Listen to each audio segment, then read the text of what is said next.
નમસ્કાર, good morning. આશા છે આપ સૌ મજામાં હશો. આજે આપણે એક મહત્ત્વનું લેક્ચર કેસ સ્ટડીઝનું લેક્ચર અત્યારે રાખવાનો આશય એ કે તમને પહેલેથી ટેન્શન થોડું ઓછું થતું જાય કે આ વસ્તુ નથી સમજાતી. બિકોઝ એથિક્સમાં ઇટ્સ સચ એવું કંઈ નથી કે તમે અહીંયાથી વાંચી લો ત્યાંથી વાંચી લો.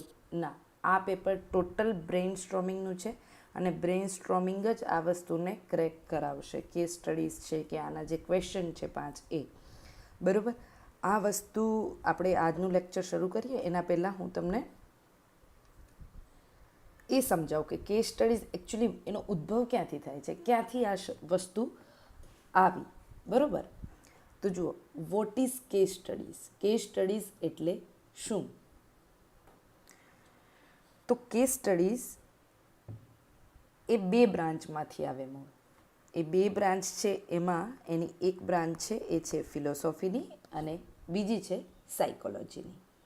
ઓકે, ફિલોસોફીની બ્રાન્ચ એ કહેવાય અને સાયકોલોજી એટલે આ બંને સબ્જેક્ટ છે. બરાબર, એક છે દર્શનશાસ્ત્ર, જેને ગુજરાતીમાં સમજવું હોય એને, અને બીજું છે સાયકોલોજી એટલે જે આપણા સાયકોલોજીનું ગુજરાતી અત્યારે યાદ નથી આવતું. બરાબર, એટલે આ બંને સબ્જેક્ટનું એ શું છે? બ્રાન્ચ છે. કઈ રીતે? જુઓ, ફિલોસોફી છે ને એની એથિક્સ બ્રાન્ચ હોય, એથિક્સ, મેટા એથિક્સ વગેરે. બરાબર, એમાં શું જ્ઞાનની તપાસ થાય.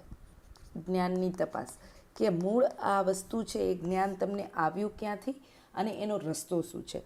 ત્યાંથી આ વસ્તુ આખી મૂળ વસ્તુ એથિક્સની શરૂ ત્યાંથી થાય છે. બરાબર, હવે અને બીજું છે એક સાયકોલોજી. કોઈ વ્યક્તિ, એક મેન્સ રિયાનો કોન્સેપ્ટ છે, તમને બધાને ખબર હોય તો. કારણ કે જનરલી સુપ્રીમ કોર્ટ કે પછી આપણી હાઈકોર્ટ છે એ ન્યાય કરે ને ત્યારે એક વસ્તુ આ જોવાય કે મેન્સ રિયા શું છે. બરાબર, તો મેન્સ રિયા અર્થાત કે તમે આ વસ્તુ કૃત્ય કર્યું અથવા તો કોઈ નિર્ણય લીધો, બરાબર, તો એ કેમ લીધો છે? તો એની પાછળ શું તમારા બાળપણમાં કોઈ એવા સ્કેર્સ, એવા કોઈ ઘાવ કે પછી તમારી યુવાનીમાં તમે કોઈ એવો ઇન્સિડન્ટ જોયો હોય કે તમે આવું કરવા માટે મજબૂર થઈ ગયા? તો એ જે વસ્તુ છે ટેકનિકલ, એને કહેવાય છે મેન્સ રિયા કન્સેપ્ટ. વ્યક્તિના કૃત્યને તપાસવાના ઘણા બધા આધાર હોય કે એને આવું કર્યું તો એની ઉંમર શું હતી, એને આમ કર્યું તો શું એનું એજ્યુકેશન કેવું હતું, એને આમ કર્યું તો શું એને આ દેશનો કાયદો છે એ એમ કરતાં અલાઉ કરે છે, શું એવો કોઈ પર્ટિક્યુલર રૂલ છે, અને છેલ્લે આવે કે એ વ્યક્તિની માનસિકતા શું હતી. તો એને કહેવાય મેન્સ રિયા કન્સેપ્ટ, કે એને આવું કૃત્ય કર્યું તો એ કૃત્ય કરવા પાછળની એની જે માનસિકતા છે એના ઉપર શું બાળપણમાં એવી કોઈ ઘટનાની છાપ છે કે શું એ જે આ કૃત્ય કરી રહ્યો છે એની પર એના પરિવારની જ, એના ફાધર, એના ફોરફાધર્સ એ કોઈ એવી માનસિક પરિસ્થિતિમાંથી પીડાતા હોય અને આ વ્યક્તિની માનસિકતા પર એની અસર હોય. એટલે આ બધા ટેસ્ટ છે શેના? કે તમે આ નિર્ણય કેમ લીધો. હવે આ નિર્ણય કેમ લીધો એ બ્રાન્ચ આવશે શેની? તો એ સાયકોલોજીની. બરાબર, અને ફિલોસોફી છે એ નિર્ણય કેવો લેવો અને કેમ આ કે તે નિર્ણય લેવો. એટલે કેસ સ્ટડીઝ છે અને એથિક્સ છે, એમાં વોટ ઇઝ કેસ સ્ટડીઝ, તો એના મૂળમાં તમારે સમજવા જવું હોય તો આ બંને સબ્જેક્ટ પાસે જવું પડે. હવે આ નોર્મલી કે વસ્તુ અહીંયાથી ઉદ્ભવે છે. આ મારી સ્ટ્રેટેજી છે. હું જ્યારે કોઈ પણ વસ્તુ અભ્યાસ કરું છું ત્યારે એને મૂળ સમજું કે આ કેમ આપણને કેમ પૂછવામાં આવી રહ્યું છે. જીપીએસસી કે યુપીએસસી આપણને કેસ સ્ટડીઝ કેમ પૂછે છે? તો એરિસ્ટોટલનો એક શું છે સિદ્ધાંત છે, એને કહેવાય છે ફ્રોનેસિસ. ફ્રોનેસિસનો મતલબ એવો થાય કે તમને સારું શું છે, મતલબ કે મને ખબર છે કે આમ કરવું કે આમ ન કરવું, આમાંથી શું અને સારું છે એ ખબર છે. બરાબર, તો માત્ર સારાની જાણકારી હોવી એટલે એથિક્સ નહીં, પણ સારું કાર્ય કરવું કેવી રીતે અને એ સારું કાર્ય કરી જાણવું, એ છે એથિક્સ અને એને કહેવાય ફ્રોનેસિસ. બરાબર, એટલે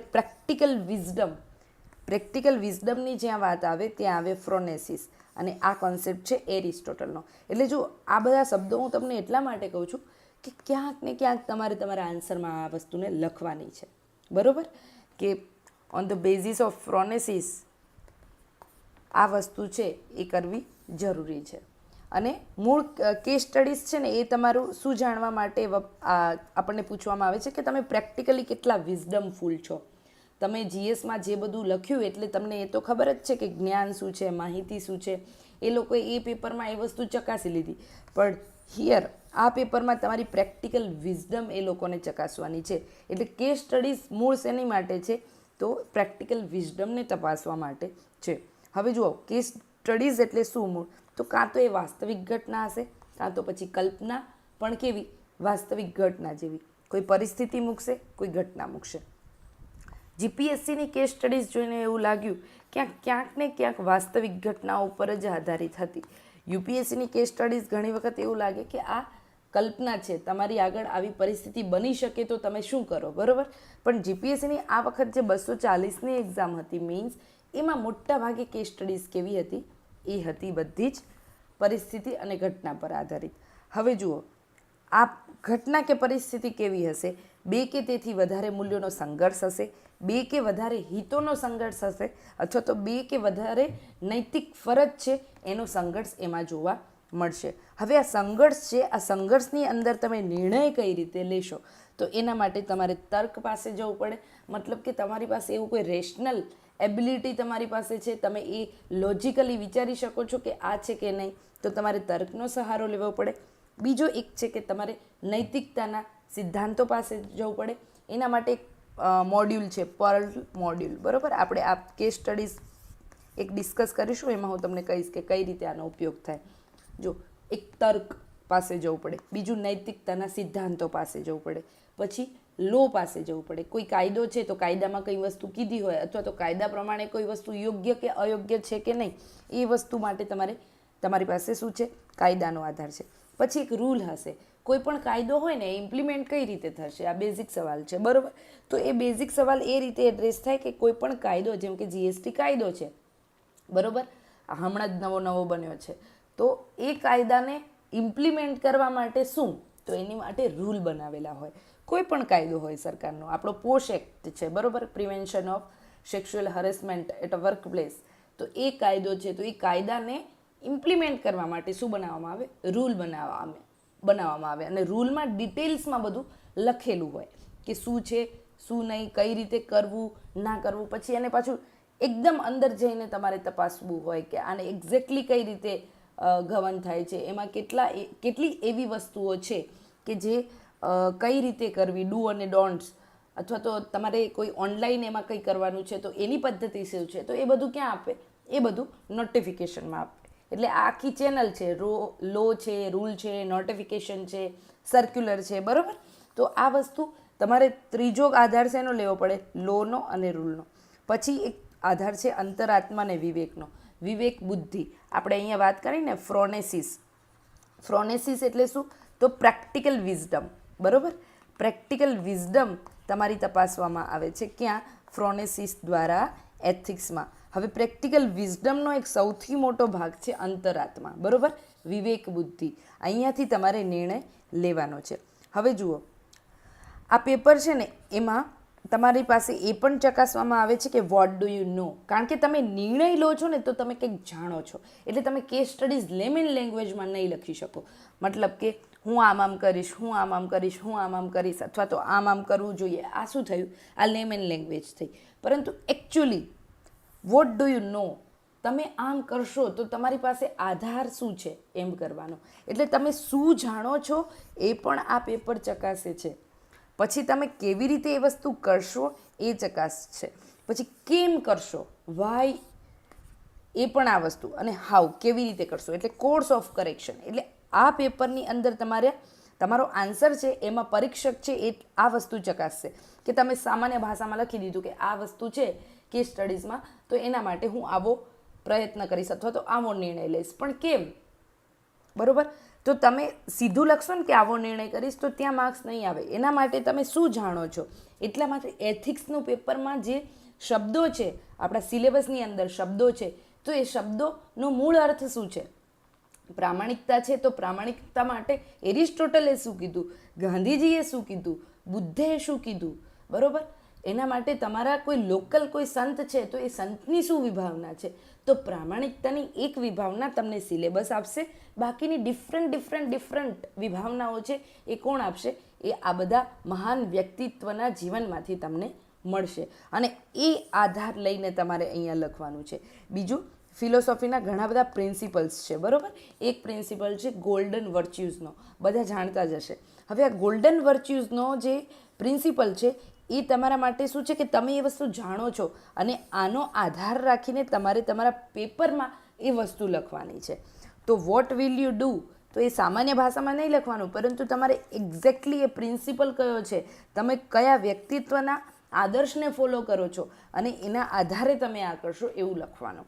પછી વાય, કેમ તમે એ કરશો, તમે કંઈક તો મોટિવેશન હશો ને એમ કરવા માટે, તમારી પાસે એવો કોન્ક્રીટ પુરાવો હશે કે તમે આવું કેમ કરી રહ્યા છો, તો એ આધાર પુરાવા સાથે તમારે લખવાનું છે. હાઉ, અને કઈ રીતે કરશો, તમારી પાસે એસઓપી શું છે, તમે એ એસઓપી માટે કોર્સ ઓફ કરેક્શન એક્ઝિક્યુશન કઈ રીતે કરશો, તો તમારે એ વસ્તુ અહીંયા લખવાની. એટલે આ પેપર તમારું મૂળ નોલેજ, તમે શું જાણો છો અને એને કઈ રીતે તમે અમલ કરશો અને કેમ કરશો અને કયા આધારે કરશો, એ વસ્તુ તમારી પાસે ચકાસે છે. તો કેસ સ્ટડીઝ શું છે, તો કેસ સ્ટડીઝ એ કોઈ ઘટના વાસ્તવિક હોય કે કાલ્પનિક હોય, એમાં મૂલ્યોનો સંઘર્ષ હશે, હિતોનો સંઘર્ષ હશે, ફરજનો સંઘર્ષ હશે. એ સંઘર્ષમાં તમારે નિર્ણયો લેવાના છે, તર્કના આધારે, નૈતિકતાના આધારે, લોના આધારે, રૂલના આધારે, વિવેકના આધારે અને અંતરાત્માના આધારે. I know this is very basic fundamental things. ઘણા બધાને એવું બી લાગશે કે ભાઈ આવું ભણવાથી શું થાય. ના, જો તમારા આન્સરમાં આ ક્રમ નહીં હોય, લોજિકનો, એથિકલ પ્રિન્સિપલનો, લોનો, રૂલનો, અંતરાત્માનો, તો એ વસ્તુ બનશે નહીં પેપરમાં, બરાબર, તમારાથી. એટલે એથિક્સની કેસ સ્ટડીઝને સમજવા માટે તમારે એના મૂળને, અને આ વસ્તુ મેં જે તમને કીધી ને, આ જ વસ્તુ તમારે આન્સરમાં ઉપયોગમાં લાગશે. એટલા માટે તમારી બેઝિક ક્લિયરિટી, કન્સેપ્ટ ક્લિયરિટી હોવી જોઈએ કે મૂળ વસ્તુ શું છે એને પેલી સમજો, બરાબર. હવે આગળ, કે દરેક કેસ સ્ટડીઝની અંદર શું હોય, 5 કમ્પોનન્ટ હોય. કેટલા? 5 કમ્પોનન્ટ. એ કમ્પોનન્ટ શું છે એ આપણે જોઈએ. કે તમે કેસ સ્ટડીઝ વાંચો છો મિત્રો, તો એ કેસ સ્ટડીઝ વાંચતી વખતે તમારે કયા, તમે હવે વાંચશો તો હવે જો વાંચવાની વાત આવી ને એટલે અહીંયા હું તમને એક વસ્તુ સમજાવી દઉં કે આપણું જીપીએસસીનું પેપર છે, બરાબર. જીપીએસસીનું પેપર આ વખતે જે 240નું પીવાયક્યુનું પેપર જે પણ મિત્રોએ જોયું હોય એમને ખબર હશે પેપર કેટલા પેજીસનું હતું, 15 પેજીસનું હતું, બરાબર. આમાંથી ગુજરાતી અને ઇંગ્લિશ મીડિયમવાળાના હાફ પેજ કરી દો તો તમારે મૂળ પેજ 7 વાંચવાના થાય.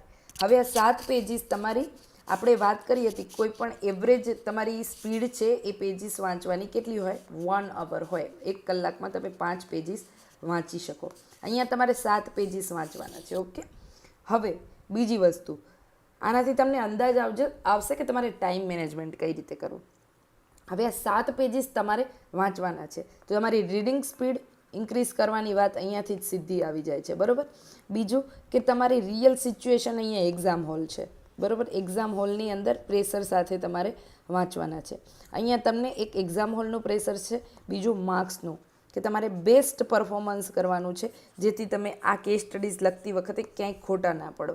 એટલે તમે વાંચતી વખતે પણ એક પ્રેશર્સમાં તો હશો. એટલે આ બધી રિયલ સિચ્યુએશનને જ્યારે ધ્યાને લઈએ ત્યારે આપણને ખબર પડે કે આ 7 પેજીસ છે એને આપણે કલાકની અંદર વાંચી શકીશું ખરા. આ વસ્તુ તમારે જાતે ટ્રાય કરજો આજે, બરાબર. આ લેક્ચર ભરીને તમે દિવસમાં 1 કલાક કાઢજો અને વાંચજો કે આ પેપર તમે 1 કલાકમાં વાંચીને સમજી શકો છો ખરા. ખાલી કેસ સ્ટડીઝની વાત છે, બરાબર.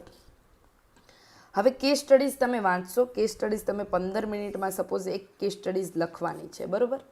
15 મિનિટમાં લખવાની છે તો 8 તમારી પાસે કેસ સ્ટડીઝ છે, એમાંથી તમે 5-5 મિનિટ દરેક કેસ સ્ટડીઝ વાંચો તો 8 × 5 = 40 મિનિટ તમારી વાંચવામાં જાય. એકવાર કેસ સ્ટડીઝ વાંચે તમે બધું પકડી લો તોય તમને મેક્સિમમ 5 મિનિટ જ મળવાની છે. આનાથી વધારે તમે કેસ સ્ટડીઝ વાંચશો તો તમારો ટાઈમ ખૂટશે ને ખૂટશે. એટલે તમારે જો 5 મિનિટમાં એક્ઝેક્ટલી, અને એ પણ તમારી સ્પીડ એવી છે કે 10 મિનિટમાં તમે આખી કેસ સ્ટડીઝ લખી લો છો તો આ પેપરમાં સમજીને ચાલવાનું છે કે તમારી પાસે લખવા માટે 2 કલાક જ છે, બાકી એકાદો કલાક તમારો ઇન્વિજિલેટરની પ્રોસેસમાં અને વાંચવામાં પસાર થશે. એટલે તમને આ પેપરમાં ટાઈમ મેનેજમેન્ટ અને સ્પીડ આ બંને વસ્તુ ખૂબ મહત્ત્વની ધ્યાને રાખવાની થાય.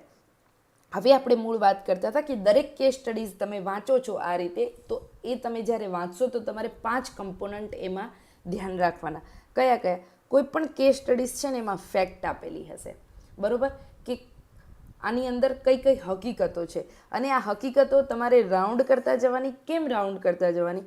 કારણ કે અહીંયા આપણે વાત કરીને કે વોટ વિલ યુ ડુ, તમે શું કરશો, તો એ વખતે તમારે આ હકીકતો લખવાની છે. આ હકીકતોના આધારે આમ હું કરીશ, બરાબર. એટલા માટે આ વસ્તુ છે ફેક્ટ્સ, એ મહત્ત્વનો કમ્પોનન્ટ છે શેના માટે? કેસ સ્ટડીઝ માટે. બીજું સ્ટેક હોલ્ડર, બરાબર, જેને કહેવાય હિતધારકો. આ જ્યાં પણ કેસ સ્ટડીઝમાં આવે છે ત્યાં તમારે રાઉન્ડ કરતા જવાના છે. જો પૂછ્યું છે તો લખવાના જ છે, અધરવાઇઝ તમારે એ વસ્તુ ધ્યાન એટલા માટે રાખવાની છે કે તમારો નિર્ણય છે ને એને અસર કરે છે, એ માટે તમે આવું નિર્ણય લો છો, એ વસ્તુ તમારે લખવી પડશે પેપરમાં, બરાબર. એટલે એક વસ્તુ શું છે? હિતધારકો. તો આ કમ્પોનન્ટ પણ તમારે કેસ સ્ટડીઝ વાંચો એટલે શું કરતા જવાનો? અને રાઉન્ડ ફિગર કરતા જવાનું, કારણ કે તમારા નિર્ણયની અસર હેઠળ આ લોકો છે.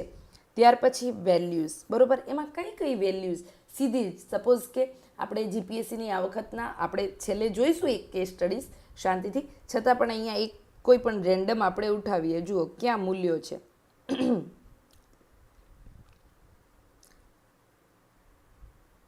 સપોઝ કે આ કેસ સ્ટડીઝ, ચલો, કે મારી રજા મંજૂર કરી આપશો મેડમ? એક કચેરી સહાયક દિલગીરી ભર્યા સાદે વિનંતી કરે છે. વિનંતી કરી, તમે વારંવાર રજા કેમ લો છો? આમ આમ આમ કરતા નારાજ હતા. મેડમ જવા દો, સંભાળી લઈશું. હવે અહીંયા જુઓ, કલ્યાણ શબ્દ આવ્યો. This is also a value. તો આ એક ઇન્સ્ટિટ્યુશનલ વેલ્યુ છે. અત્યારે ભલે આ અધિકારી છે એ કુમારી એ મહિલાઓના કલ્યાણ માટેની કચેરીના વડા છે. હવે કુમારી આ મહિલા છે એની વેલ્યુ નથી, પરંતુ એક કચેરીની વેલ્યુ તો છે.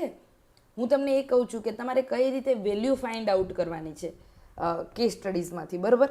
હવે કચેરીમાં કાર્યપદ્ધતિ અને ફરજ પાલન માટેના ચુસ્ત આગ્રહી તરીકે જાણીતા છે. તો જુઓ, હવે અહીંયા જે વેલ્યુ આવી એ પર્સનલ જે કચેરીના વડા છે એની કાર્યપદ્ધતિ માટે અને ફરજ પાલન માટેના ચુસ્ત આગ્રહી છે. તો આ બંને વસ્તુ કોની થઈ? જે પણ વ્યક્તિ છે એની વેલ્યુ થઈ, બરાબર. આ તમે ઇન્ડિવિડ્યુઅલ વેલ્યુ અહીંયાથી ફાઇન્ડ આઉટ કરી. આ ક્વેશ્ચનમાં તમે અહીંયાથી શું કર્યું? આ ઇન્સ્ટિટ્યુશનલ વેલ્યુ ફાઇન્ડ આઉટ કરી. વેલ્યુ ફાઇન્ડ આઉટ કઈ રીતે કરવી એની ઉપર અત્યારે આપણે ધ્યાન આપીએ છીએ, બરાબર. હવે આગળ કહે છે કે તેમ છતાં પેલા સહાયકની આંખમાં તેમને એવું કશુંક ભાળ્યું કે તેમણે રજા મંજૂર કરી. તો આ પણ એની શું છે? એક એબિલિટી છે, એક વેલ્યુ છે, એમની એક ક્ષમતા છે કે સહાયકની આંખમાં તેમને કંઈક ભાળ્યું. એટલે આ શું છે? એમનો ઓબ્ઝર્વન્ટ નેચર. ઓબ્ઝર્વન્ટ નેચર, બરાબર. એવું કશુંક એમને દેખાયું.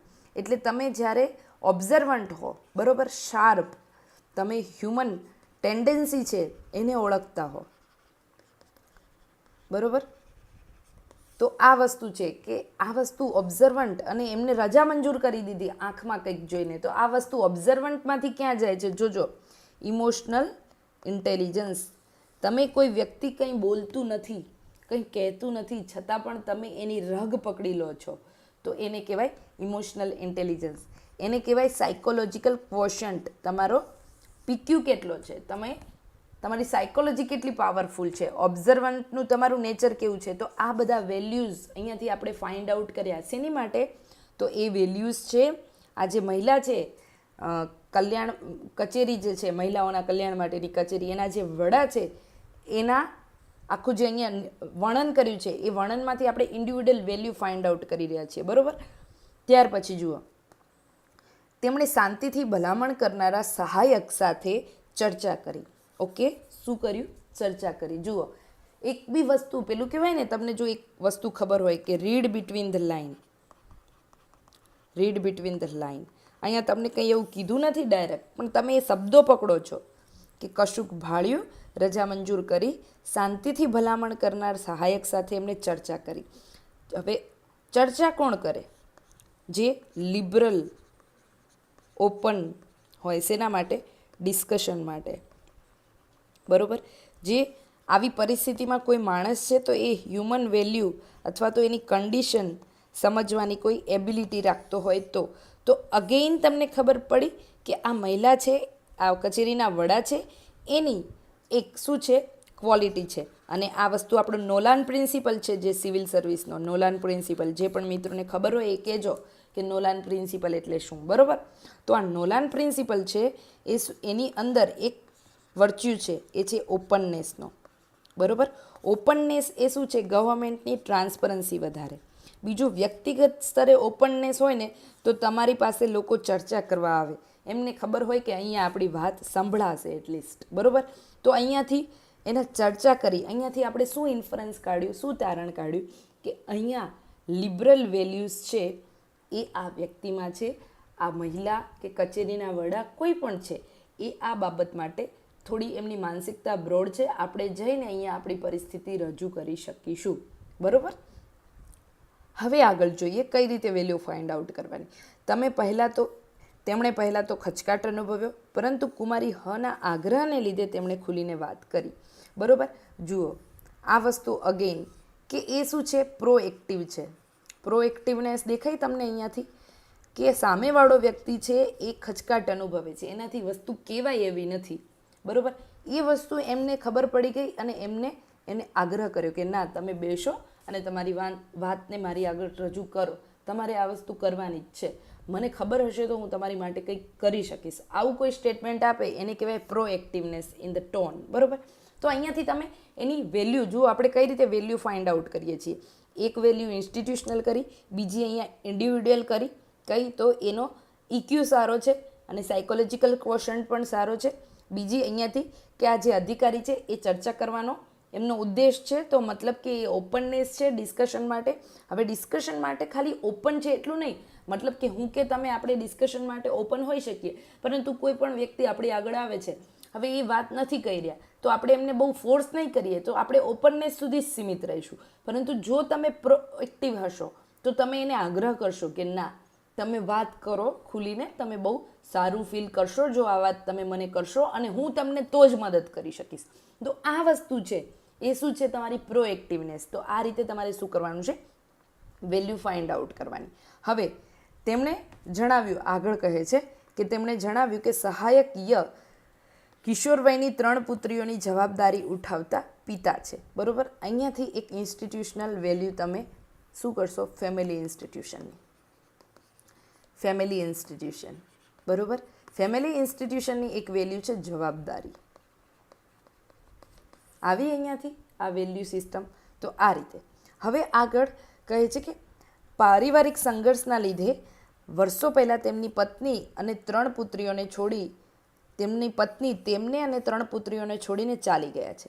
ઓકે, હવે તમે અહીંયાથી જુઓ, વેલ્યુની સાથે અહીંયાથી હવે શરૂ થાય છે શું, એથિકલ ઇશ્યુ. આને કહેવાય એથિકલ ઇશ્યુ. એ ભલે ઇન્સ્ટિટ્યુશનનો જ છે કે ઇન્ડિવિડ્યુઅલ છે, પણ છે એથિકલ ઇશ્યુ. ઓકે, હવે આગળ છોડીને ચાલી ગયા છે, છૂટાછેડાનો કેસ ફેમિલી કોર્ટમાં પડતર છે. તો અહીંયા અગેઇન ઇન્સ્ટિટ્યુશનલ ઇશ્યુ એથિકલનો, બરાબર. ઇન્સ્ટિટ્યુશનલ ઇશ્યુ આવ્યો. તેમના માતાએ થોડો વખત પુત્રીઓની સંભાળ લીધી, પરંતુ વૃદ્ધ માતાના મૃત્યુ બાદ પુત્રીઓની સઘળી જવાબદારી તેમના પર આવી ગઈ છે. અગેઇન આ વસ્તુ પાછી અહીંયા લીડ કરે છે તમને. હવે ઝઘડાનું કારણ શું હતું, મને તો એ વ્યક્તિ ઘણી શાંત લાગે છે, કુમારી હએ પૂછ્યું, બરાબર. હવે કુમારી હ છે એ જુઓ, એ વ્યક્તિને પૂછે છે કે આગ્રહ કરે છે. હવે એ બીજી વ્યક્તિને બી પૂછે છે કે આ ઝઘડાનું કારણ શું હતું, મને તો એ ઘણી શાંત લાગે છે, જે તે વ્યક્તિ છે એ, બરાબર. એ ખરું છે મેડમ, મેં તેમનો ક્યારેય ઘરમાં ઊંચો અવાજ સાંભળ્યો નથી, જાણકાર પાડોશીએ ઉત્તર વાળ્યો. હવે જુઓ આની ઇનડેપ્થ શું છે. ઇનડેપ્થ એ છે કે જ્યારે તમે કોઈ વ્યક્તિનો કેસ સોલ્વ કરવા માંગો છો ત્યારે તમે એની આસપાસના લોકોને પણ એ બાબતે પૂછશો. તો આ વેલ્યુ શું છે, શેની છે, સ્ક્રુટિનીની, બરાબર. જજમેન્ટ તમારે લેવાનું છે, તો એમાં તમારું જજમેન્ટ અનબાયસ્ડ રહે એની માટેની આ પ્રક્રિયા છે. તો સ્ક્રુટિની એક વેલ્યુ આવી. ઇન્ક્વાયરી, કોર્સ ઓફ ઇન્ક્વાયરી તમે શું કરશો, કોર્સ ઓફ ઇન્ક્વાયરી કઈ રીતના છે આ બેનની, અથવા તો જે પણ વડા છે એમની, બરાબર. તો પછી મામલો શું હતો? જિજ્ઞાસા વધી. જિજ્ઞાસા આ શું છે? વેલ્યુ છે, હ્યુમન વેલ્યુ છે જિજ્ઞાસા એ પણ, બરાબર. હવે જુનિયરના પત્નીએ આપેલ સતત ત્રીજી પુત્રીના જન્મનો મુદ્દો હતો. ભલા સહાયકે જણાવ્યું કે જુનિયરના પત્નીએ આપેલ સતત ત્રીજી પુત્રીના જન્મનો મુદ્દો હતો. મતલબ કે એમને થર્ડ ચાઇલ્ડ, ગર્લ ચાઇલ્ડ થયું છે. તો અહીંયા આખો કોન્ટેક્સ્ટ જે છે, ઝઘડાનું મૂળ કારણ આ હતું એવું સામે આવ્યું છે. તો આ અહીંયાથી મિત્રો તમને શું મળ્યું? તો આપણને અહીંયાથી મળે છે એથિકલ ઇશ્યુ. આને કહેવાય એથિકલ ઇશ્યુ, બરાબર. આ રીતે તમારે તમારા પેપરને એનાલાઇઝ કરવાનું છે, ક્વેશ્ચનને, બરાબર. હવે સહાયક યના માતાએ તેમના પત્નીને સતત માનસિક યાતના આપી. ઓકે, આ શું થયું? પર્સનલ હાર્મ, ઇન્ડિવિડ્યુઅલ અને ફેમિલી ઇન્સ્ટિટ્યૂટ બંનેનો. તો આ પણ એથિકલ ઇશ્યુ બન્યો. હવે પરિવાર તૂટી ગયો. કોન્સિક્વન્સીસ એથિક્સમાં ડિએન્ટોલોજીકલ ને ઓન્ટોલોજીકલ બે વસ્તુ આવે, બરાબર. એક કે તમે ડાયરેક્ટ પરિણામને ધ્યાને રાખ્યા વગર નિર્ણય લો છો અને એક પરિણામને ધ્યાને રાખો છો. તો અહીંયા તો પરિણામ આવી ગયું છે કે પરિવાર તૂટ્યો છે, બરાબર. બંને બાજુએ હવે જીદ પકડી લીધી છે કે કઠણ બરફ તોડવો એ અઘરો બની ગયો છે. તો હવે એવી પરિસ્થિતિ સર્જાઈ ગઈ છે કે કંઈ વસ્તુ થઈ શકે એમ નહીં. આ એટલી મોટી દિવાલ વચ્ચે ચણાઈ ગઈ છે કે એ તોડે કોણ? આ ખૂબ અઘરું થઈ ગયું છે. એટલે પરિસ્થિતિ હવે ટોટલ બ્રેકડાઉન ફોર્મમાં છે. ઓકે, આગળ. હવે અરે આ ખરેખર દુઃખદ કહેવાય. હવે આ ખરેખર દુઃખદ કહેવાય, આ કોનો ઉદ્ગાર છે? કચેરીના વડાનો. ઓકે, તો અહીંયાથી એમની વેલ્યુ એક ફાઇન્ડ આઉટ થાય છે કે એ આવી બધી જે એથિકલ ઇશ્યુ છે એમના પ્રત્યે કેવા છે? વધારે સંવેદનશીલ છે. તો આ વેલ્યુ તમે અહીંયાથી ફાઇન્ડ આઉટ કરી. આપણે શું કરવું જોઈએ? કચેરીના વડાના અવાજની ભીનાશ એ સહાયક માટે વિસ્મયકારક હતી. ઓકે, એટલે કોઈ વ્યક્તિ આટલું સંવેદનશીલ હોઈ શકે એવું સામેવાળો વ્યક્તિ છે એને જોઈને અદ્ભુત આશ્ચર્ય થયું. વિસ્મયકારક એટલે એનો મતલબ આવો થાય. એટલે એમનામાં સંવેદનશીલતા છે એ કેવી છે? ઉચ્ચ સંવેદનશીલતા હશે એવું આપણે અહીંયાથી ફાઇન્ડ આઉટ કરી શકીએ. હવે જુઓ, બીજા દિવસે કુમારી હ પેલા ભલા સહાયક સાથે મિશન પર લાગી ગયા. એક્શન મોડ, બરોબર. Course of correction, action mode. તો અહીંયાથી એક્શન વેલ્યુ, એમની પ્રોએક્ટિવનેસનું બીજું એક ઉદાહરણ અહીંયાથી મળ્યું તમને એની વેલ્યુનું, બરોબર. અને એક તૂટેલા પરિવારને જોડવામાં તેઓ શું થયા? સફળ થયા, બરોબર. આખરે પરિણામ પણ આવી ગયું. અહીંયા ડિઓન્ટોલોજીકલ ને ઓન્ટોલોજીકલની આપણે વાત કરી. પરિણામ સાપેક્ષ અને પરિણામ નિરપેક્ષ. જો તમને આવા બધા ટર્મ્સ બી ખબર ના હોય તો તમે કોમેન્ટમાં લખજો કે આવા ટર્મ્સ પણ આપણે ક્લિયર કરવા જોઈએ, તો મને ખબર પડે કે આગળ એક્ઝિક્યુશન કઈ રીતે કરવાનું છે. આપ સૌ મિત્રોનું કયા સ્તરે તમે તૈયારી કરી રહ્યા છો. અને આજના લેક્ચર પછી તમારે કોમેન્ટ કરવાની છે કે આમાંથી એક્ટિવ લોકો એવા કેટલા છે કે જેમને આ વખતે જ મેઇન્સ છે. જે વ્યક્તિ આ લેક્ચર જુએ છે એ કોમેન્ટ્સ કરશે કે હા મેઇન્સ છે, મેઇન્સ છે, મેઇન્સ છે, બરાબર. એનાથી ખબર પડે કે એવા કેટલા લોકો છે. તો અહીંયા એટલા કોન્ક્રીટ હાર્ડ પ્રયત્નો કરવાની મને ખબર પડે તમારા માટે. એ માટે બીજો કોઈ ઉદ્દેશ નથી. અને બીજો ઉદ્દેશ હશે તો હું તમને કહીશ કે આપણે એથિક્સ કે એસે માટે કોઈ સ્પેશિયલ મેન્ટરશિપ છે એ લોન્ચ કરી રહ્યા છીએ. તમારે જોડાઈ જવું હોય તો જોડાઈ જજો. આ માટે પ્રોબેબલી મારે કોલેબ કરવાનું થાય કોઈ પણ એક પ્લેટફોર્મ પાસે, તો એ પ્લેટફોર્મનું જે પણ કંઈ હોય એ તમારે ત્યાં એ પ્રમાણે ફીઝ વગેરે હોય તો એ આપવી પડે. પરંતુ એમાં આઈડિયા એવો છે કે હું તમને 10 લેક્ચર એસેના આપું અને 10 એથિક્સના આપું. એથિક્સના જે લેક્ચર છે એમાં એથિક્સની case study, mains, answer writing, enrichment, આખો પ્રોગ્રામ અને ડિફરન્ટ થીમ વાઇઝ આપણે કેસ સ્ટડી સોલ્વ કરીએ. એના કીવર્ડ્સ, એના ક્વોટ, એના કોટેશન્સ, એની પાછળ કઈ ફિલોસોફી લાગુ પડે છે એ સાથે આખું ટોટલ 10 લેક્ચરમાં કવર કરવાનો હું પ્રયત્ન કરીશ. જો આ બાબતે આપણે કંઈક લોન્ચ કરીએ તો હું આ પ્લેટફોર્મથી તમને ખાલી જાણ કરીશ. બાકીની પ્રોસેસ તમારે ફોલો કરવાની થાય. એથિક્સ અને એસે માટે આવું કંઈક વિચારી શકાય. કોઈક કહે છે મેવરિક, yes you need to know about relative and absolute. Okay, તમે કદાચ ઇંગ્લિશમાં લખ્યું છે કે ગુજરાતીમાં લખ્યું છે? હા, સાપેક્ષ અને નિરપેક્ષ વિશે જાણવું છે.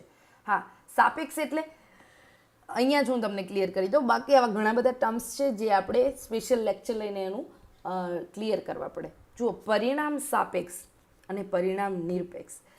શ્રીમદ ભગવદ્ ગીતા શું કહે છે કે તું કર્મ કર, ફળની ચિંતા ના કર. તો આ શું થયું? પરિણામ નિરપેક્ષ થયું. તમે રિઝલ્ટ તરફ ધ્યાન ના આપો. તમારી ડ્યુટી શું છે? ડ્યુટી એથિક્સ, વર્ચ્યુ એથિક્સ, બરોબર, કે તમારી ફરજ આ છે, તમને આ કામ સોંપી દેવામાં આવ્યું છે, તમારે પરિણામની ચિંતા નથી કરવાની, તમારે કામ કરવાનું છે. આ જે કોન્સેપ્ટ છે એને કહેવાય છે પરિણામ નિરપેક્ષ. ઓકે, અને પરિણામ સાપેક્ષ. પરિણામ શું આવશે? હું આ વસ્તુ કરીશ તો એનું પરિણામ શું આવશે? હું ખરાબ કોર્સ અપનાવું છું, મારો જે છે કામ લેવાની પદ્ધતિ એ ખરાબ છે, બરોબર, પણ એનાથી જે પરિણામ આવે છે એ બહુ સારું આવે છે. એ પરિણામ રાષ્ટ્રના હિતમાં હોય છે, વ્યક્તિના હિતમાં હોય છે, સમાજના હિતમાં હોય છે. તો એ વસ્તુ થઈ પરિણામ આધારિત, બરોબર.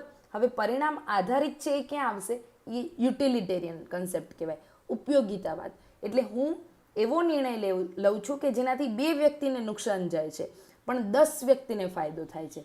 તો આને કહેવાય happiness, maximum goods for maximum people. એટલે આપણે સારું કરીએ, વધારે સારું કરીએ અને વધારે લોકો માટે સારું કરીએ.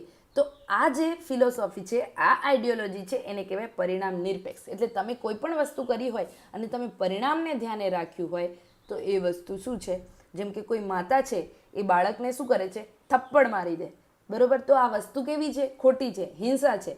પરિણામ નિરપેક્ષ હશે તો એ શું કહેશે? ના, આવું ના કરાય, હિંસા ના કરાય, હિંસા કરવી એ ખોટી વસ્તુ છે, તમારું સાધન જ તમે હિંસાથી ઉપયોગમાં લીધું. તો પરિણામ નિરપેક્ષ છે એ એવું કહેશે કે તમારી સાધન શુદ્ધિ પણ હોવી જોઈએ, કર્મ તમારે સારું કરવાનું. માતાએ કોઈ દિવસ બાળક પર ગુસ્સે નહીં થવાનું, પછી બાળક ગમે તેવું થાય એ તમારા હાથમાં જોવાની વસ્તુ નથી. તમારી ફરજ છે સારી માતા બનવાની. એટલે આ એક્ઝામ્પલ છે. હવે સારી માતાના ડેફિનેશન અલગ બી હોઈ શકે, બરોબર, સમજવા માટેનું એક્ઝામ્પલ છે.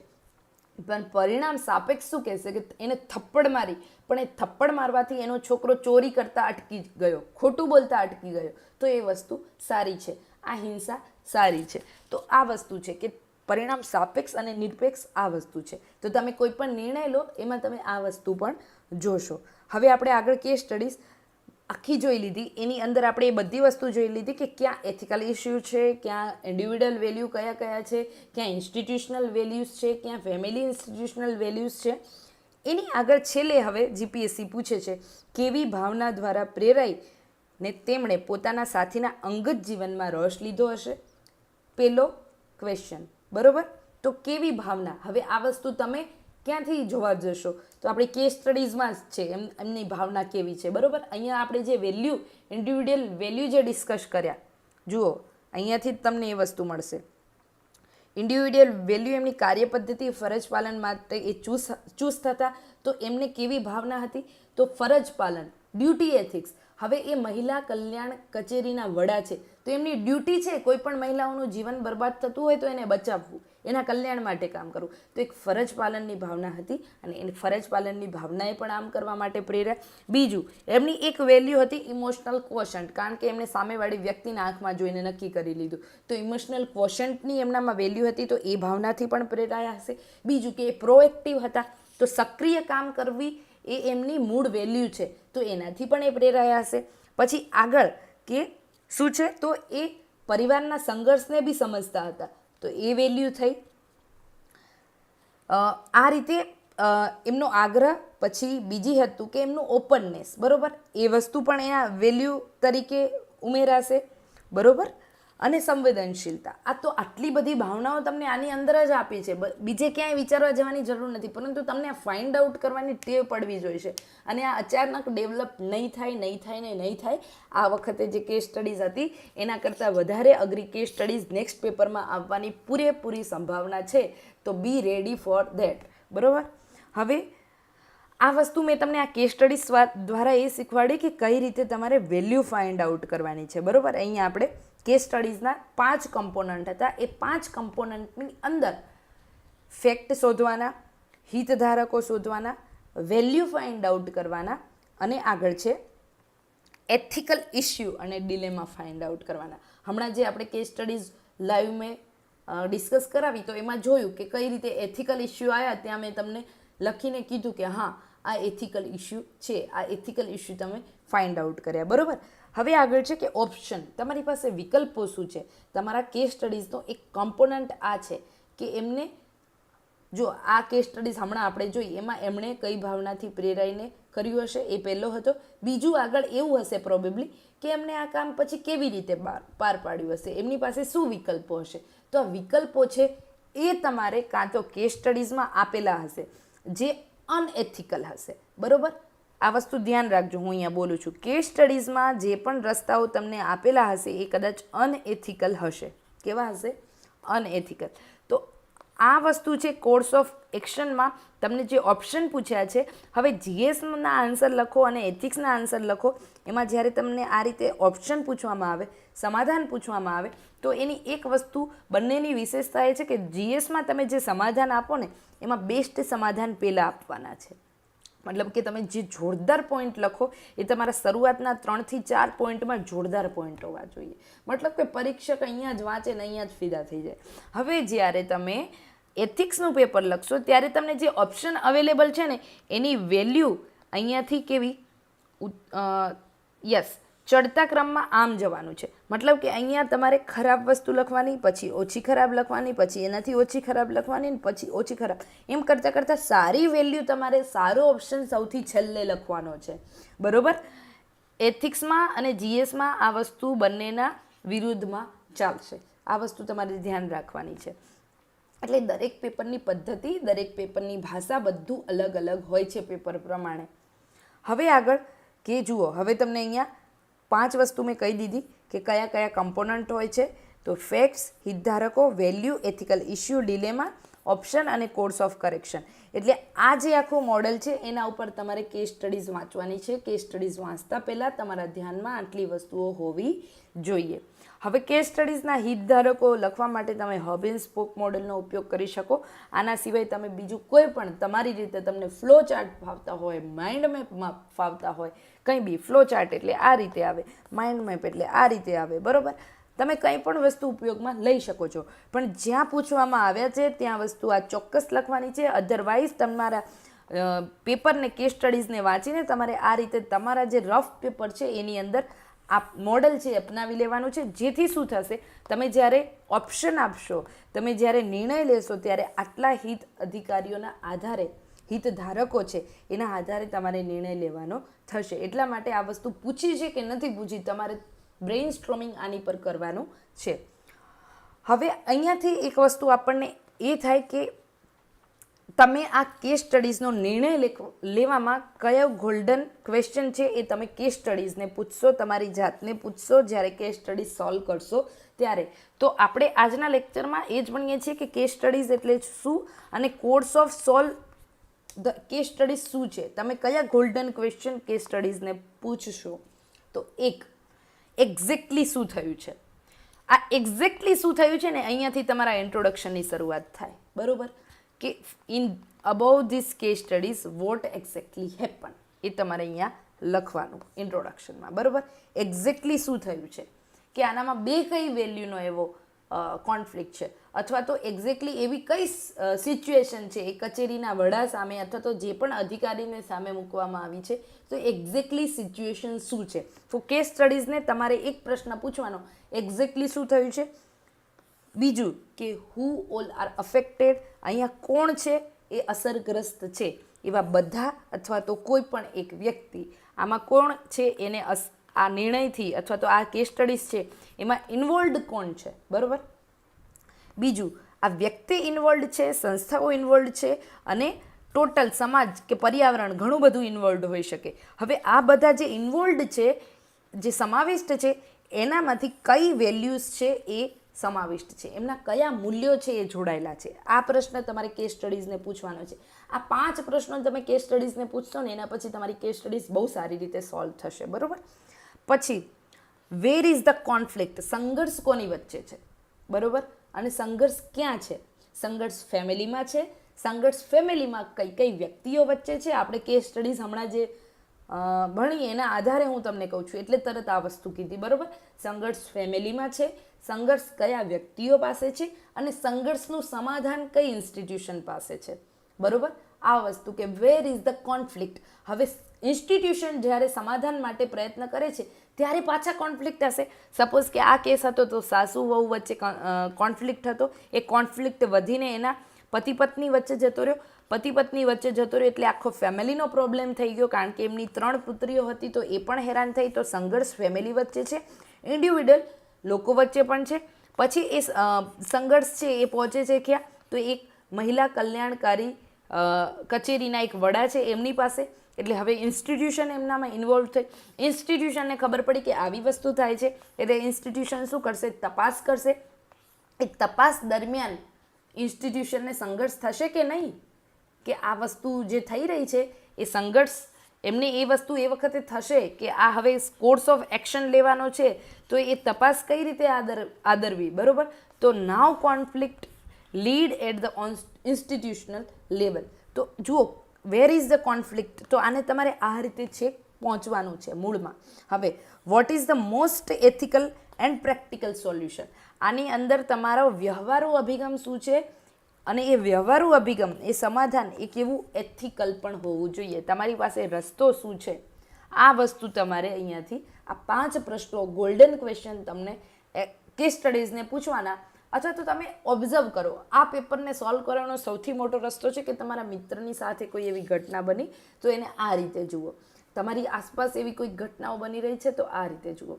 હું એવું વિચારું છું કે જો તમે બધા તૈયાર થાઓ ને આપણે સારી રીતે આને એક્ઝિક્યુટ કરી શકીએ, ને એમાં મિનિમમ પેલું જ રાખવું છે કે 20 થી 25 સ્ટુડન્ટ જ, એનાથી વધારે નહીં. અને 10 લેક્ચરનો એક પ્રોગ્રામ કરીએ. એ 10 લેક્ચરની અંદર હું તમને એ પણ આપું કે રિસન્ટ ન્યૂઝમાં કેસ સ્ટડીઝ કઈ રહી છે, કેસ સ્ટડીઝ ઇન ન્યૂઝ, બરોબર? એક લેક્ચર એવો પણ રાખીએ. એટલે અત્યારે કરંટમાં જે બધા ઇન્સિડન્ટ થઈ રહ્યા છે એને તમે જોતા શીખો કે કઈ રીતે આ એથિકલ કેસ સ્ટડીઝથી આપણે સોલ્વ કરવા જોઈએ.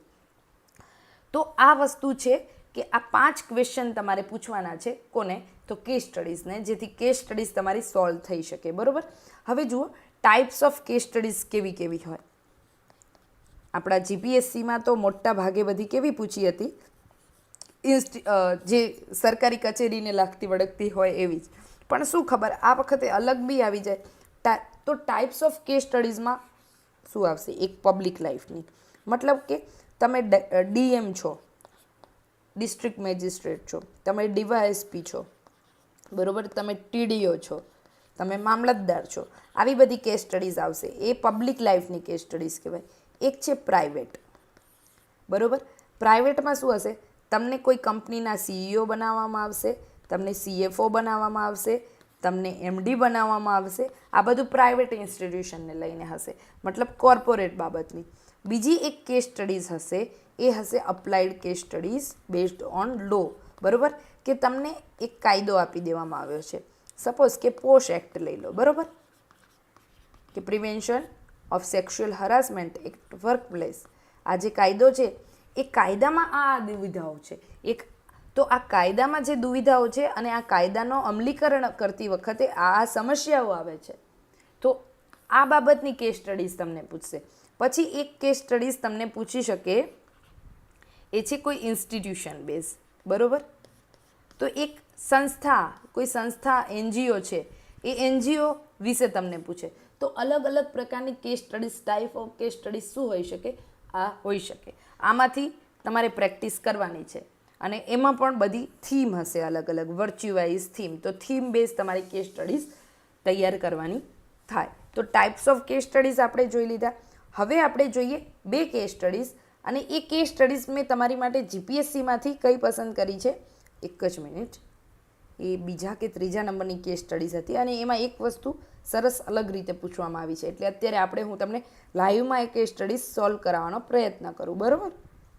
યસ, જુઓ, આ કેસ સ્ટડીઝમાં છે ને છેલ્લે શું પૂછવામાં આવ્યું છે? વિશ્લેષણ અને ચર્ચા કરો. હવે જનરલી વિશ્લેષણ અને ચર્ચા કરો આ જીએસનો ક્વેશ્ચન થઈ જાય કોઈ પણ વસ્તુ.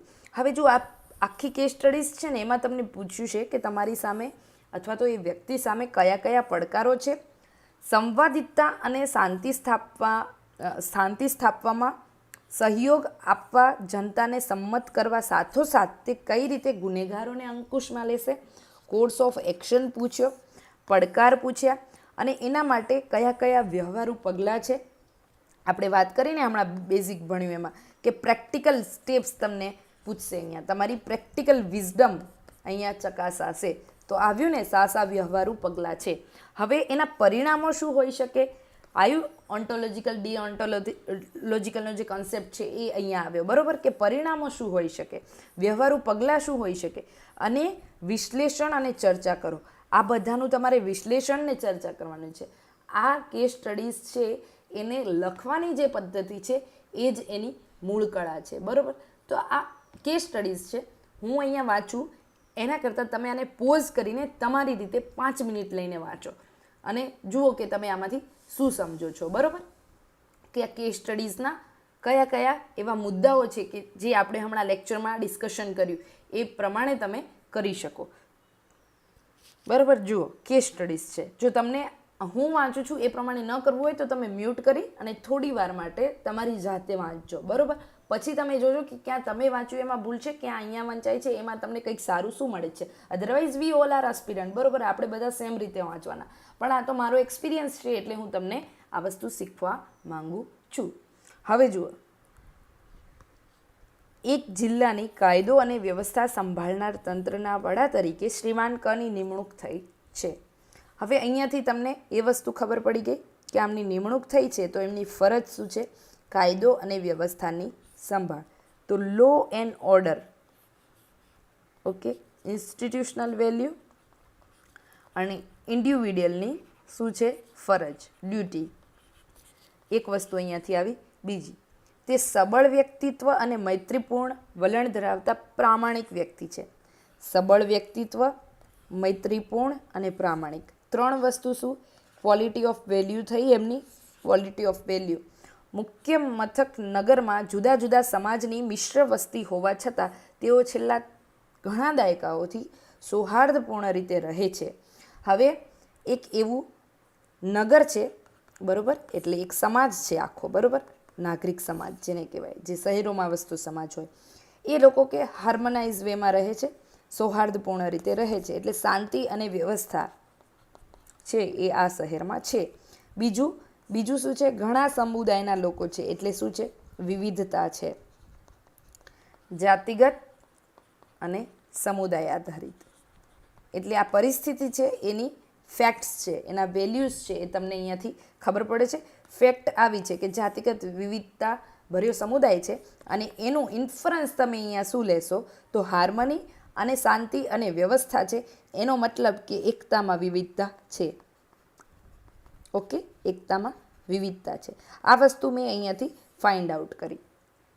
હવે જુઓ, પરંતુ છેલ્લા કેટલાક સમયથી આ બધી ઘટનાઓ જે ઘટી રહી છે એના કારણે સમુદાયો વચ્ચે પરસ્પર વિશ્વાસમાં ઓટ આવી છે. એટલે એકતામાં જે વિવિધતા હતી પરંતુ એમાં સંઘર્ષ છે અત્યારે, એટલે વિશ્વાસ છે એ ઘટી રહ્યો છે.